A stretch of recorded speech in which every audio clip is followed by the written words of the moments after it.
বলে আমি নিজে একটা এমএলএ অফিস খুলেছি আমাদের মাননীয় মুখ্যমন্ত্রী স্যার নিয়োগ দিয়েছেন আমি ওখানে করছি সপ্তাহে প্রায় 3-4 দিন ওখানে গিয়ে করছি ওখানে ডেলি একটা প্রেসক্রিপশন ব্যবস্থা করতে পারি আমি যখন অফিসে যাই 8-10 টাকা বিকেল আসার সময় আমার পকেটে কম পক্ষে 11 টাকা করে মানুষকে আমাকে দিতে হবে আসার সাথে সাথে কান্না শুরু করে তারপর এখানে সিটি হসপিটাল অ্যাডমিশন মারা গেলে সাথে ডেড বডি নিয়ে যাওয়ার জন্য পয়সা থাকে শুধু আপনার বিধানসভা কেন্দ্র মিশন ওই অমরপুরে আমাদের পরিচিত সাধারণের লোকরা আমার কাছে আছে পয়সা আমি অনুরোধ করবো মাননীয় মুখ্যমন্ত্রী মহোদয় এবং আমাদের ফাইন্যান্সিয়াল মিনিস্টারকে আমি বিনয় অনুরোধ করবো এটা যেন সংশোধন করে যাতে প্রত্যেকটা বিধায়ক মহোদয়া যাতে এলাকার যে গরিব মানুষের মানুষ চিকিৎসার জন্য খরচ সাথে আমরা দিতে পারি রুরাল অফিসের মাধ্যমে এসডিএম এর মাধ্যমে আমরা শুধু একটা প্রেসক্রিপশন করে একটা মুখে পাঠাবো যে এসডিএম এর কাছে যে ওনাকে এই টাকাটা দেবেন এই ওনার প্রেসক্রিপশন সহ এটার জন্য আমার একটা অনুরোধ আছে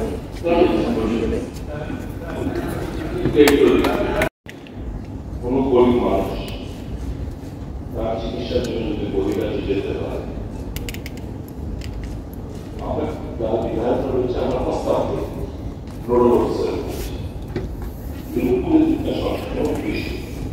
They do not exceed the sound of this one line or one like that. Because most of the matter and the Gorilla is at the way. They can always do the right. Extra power function panel Dr. Roche. Therefore, human life নিয়ে একটা প্রশ্ন রয়েছে বিনা চিকিৎসায় উন্নতমানের চিকিৎসা ছাড়া কিংবা তার ফিনান্সিয়াল কনস্ট্রাকশনের প্রেক্ষিতে ওষুধপত্র জোগাড় করতে পারছি না there's been a start in the last few years, there's been a start in the price of medicine. এই প্রেক্ষিতে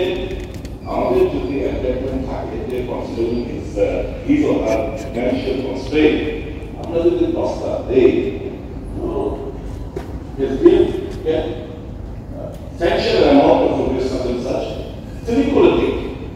আমার মনে হয় এই ডক্টরের এই জায়গায় আমার মনে হয় এটা কনসিডার করা রিকনসিডার করা উচিত এবং আগামী দিনগুলোতে এই গাইডলাইন যেভাবে তৈরি করে এটাকে কিভাবে ইন্ট্রোডিউস করা যায় এর মধ্যে গাইডলাইনের মধ্যে সেটা বিবেচনা করবেন এটা আমাদের একটা অনুরোধ তার medical support logistic support whatever is required আমরা কিন্তু সবগুলি দিচ্ছি যাতে তারা সেখানে লাভ করতে পারে এবং আমরা দিচ্ছি সেখানে অনেক বেশি মানে প্রাইভেট এন্টারপ্রাইজ এরিয়া সেখানে উপকৃত হচ্ছে কিন্তু প্রথম কথা হচ্ছে আপনার বিধানসভায় যে আমরা নির্মাণ করব উদ্দেশ্য কি আমাদের ফার্ম নির্মাণের উদ্দেশ্য হচ্ছে যাতে আমরা আমাদের রাজ্যে হাই ইয়েন্ডিং জব প্লাজা আমরা প্রোভাইড করতে পারি অর্থাৎ আমরা যেমন বাইরে থেকে ট্যালেন্ট আছে লন্ডন থেকে আমরা আগে এনেছিলাম পিওর ট্যালেন্ট বা বিউটি এগুলির সাথে আমরা আমাদের রাজ্যে যে লোকাল বিট আছে তাকে ক্রস করে আমরা হাই ইয়েন্ডিং উন্নত মানের প্রজাতির শুকর আমরা দিচ্ছি তো এটা কিন্তু আমাদের কন্টিনিউয়াস সার্ভিস হচ্ছে সারা রাজ্য থেকে এর বাইরে আমরা চাইছি প্রাইভেটকে যাতে আমরা এন্টারটেইন করতে আমি যদি আপনার বিধানসভায় করি আপনার বিধানসভায় ঢুকে কিন্তু কর্মসংস্থানের কোনো সুযোগ নেই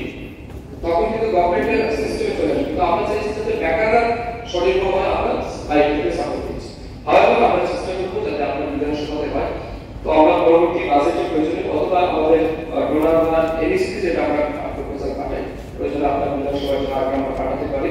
আর সেখানে যদি করা যায় সেটা দেখব আর মাননীয় বিধায়ক দীপঙ্কর সিং যেটা বলেছেন যে আপনারা এখানে নেই এটা ঠিক না আপনার জেলাতে প্রায় 3টি আমাদের ফার্ম আছে একটা বিসি মরুতে একটা এবং জয়পার সাথে এই 3টা পিক ফার্ম আমাদের সেখানে আছে এর বাইরে আমাদের প্রাইভেট এন্টারপ্রাইজ অনেকজন আমাদের বলবার সময় লাগে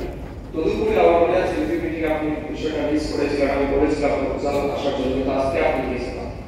প্রপোজাল কিন্তু জাত পাঠান না তারপরে আমরা ক্যাটেল ফার্ম কিন্তু করছি আমি কিন্তু বক্তব্যে বলেছি ক্যাটেল ফার্ম আমরা রিসেন্টলি অলরেডি আমরা রুরালে পাঠিয়েছি আমরা ফিনান্সিয়াল অ্যাপ্রুভাল পেলেই আমরা কিন্তু 8টি জেলাতে আমরা ফার্ম করতে যাচ্ছি এর বাইরে অতিরিক্ত আমরা প্রত্যেকটা জেলাতে গোশালা নির্মাণ করছি অলরেডি আমাদের 6টা জেলাতে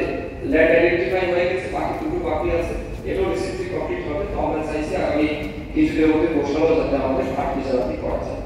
তো আমরা আশা করছি আগামী দিন আপনাদের জেলায় বা বিধানসভা কেন্দ্রে এই সমস্ত উদ্যোগ গ্রহণ করা হবে। তো প্রশ্ন